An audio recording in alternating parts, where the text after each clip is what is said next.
Frustrating night. Why do you think your team found it so difficult to create chances when you had that numerical advantage for so long? First and foremost, I don't think that even you saw this first time in the history of football. So things like this happen. Our situation, and I said before, that's not an excuse, it's an explanation. We obviously, for the obvious reasons, we had to change the lineup tonight, and I really liked the way we started in the game. I saw absolutely everything what we wanted to see in the beginning. We were front-footed, we were lively, we were direct in the right moments. We switched in the right moments. We started in a game like we wanted to start. There was a red card, and you play against a low block, and against a low block is with the most fine-tuned team. It's difficult. So, and obviously we are not. And then we have, on top of that, we made a few wrong decisions. We felt too much rush. It looked like all of a sudden we fell under pressure, which doesn't make sense, but it looked for me a little bit like that.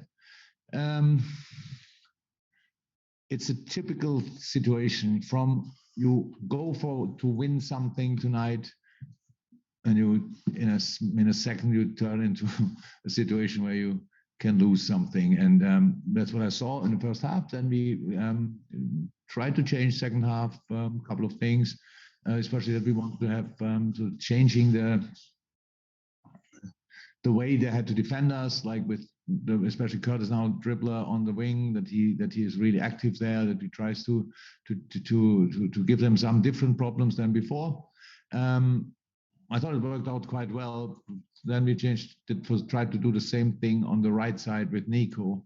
Was not bad as well. So, but we couldn't create enough. Of course not for the situation we were in with playing against 10 men for I don't know how long. So that's clear. But again, this is a cup competition. It's a 2-leg semi-final. It's half time and it's 0-0. And even when probably Arsenal feels in a moment in a better position, we don't think this tie is over for us. So we will give it another proper try next Thursday. Okay, Sam Wallace next, please. Hi, Jurgen. I was just going to ask how you saw the tie, and it's obviously going to be a very different game at the Emirates. It may well suit you a bit better with them forced to come out and attack at home. I have no idea what Arsenal will do when we face them at Arsenal. So we will see that. It's not in my, sorry, I know, but it's not in my mind at the moment. My mind is already Brentford on Sunday. So from Monday on, you can ask me about these kind of things, what we will do there. But it's, how is that? We know we can play better, and we know we have to play better. And that's what we will do, what we will work on. That's clear. Again, a lot of things I like, but the general outcome was not good enough. That's another proof, or it's the truth of this game, and we have to accept that for the moment. And from here we go. Okay, we'll take 2 more questions. So Carl Markham first, and then Dave Maddock, please.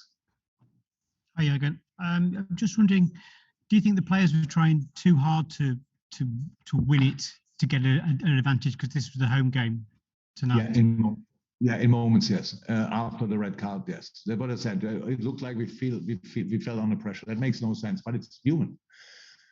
That's how we are. I said, you go out there and you go for winning something special, and then all of a sudden it feels like from now on, from this moment on, we only can lose. Again, it's difficult, but if you have then a well-settled formation, fine-tuned patterns, all these kind of things, then it's still difficult, but obviously a bit easier. And tonight we had to face then on top of that with a pretty new lineup. Had to face that. That's the situation. We weren't creative enough, definitely. We did a lot of things not good enough. But again, in the end, it's 0-0. Half time. Let's go. Okay, and finally, Dave Maddock, please. Jurgen, obviously you were without Salah and Mane tonight, and it looked like you missed them. You're bound to miss them, but it also brings questions as well from the fans about the situation with Salah and Mane and contracts and stuff. I mean, do you feel that it is a tough blow for you in January to be without them for possibly the whole month? Tell me one team who wouldn't miss Sadio Mane, Mo Salah, and now Keita. also miss them. But you know that already for years. That it could happen. So it's now, could you been better prepared for it? I don't think so, because all the things what we did in the past were because we had the team we had. So that's a situation. But I don't like too much if always journalists ask me questions, what our fans worry about. I don't understand that. Are you that close with our supporters that you can ask these questions? So worry about contract situations, stuff like this, and nothing to do with the game tonight. Absolutely nothing. This was what we had tonight, were a football problem, and this team which we lined up tonight can play or solve that football problem, definitely. But we should not ignore there's an opponent fighting as well for something. It was a very passionate performance by Arsenal tonight. That's why it was a 0-0. That's fine. We accept that. But from here we go. Okay, guys, thank you very much. Thank you. We'll leave it there.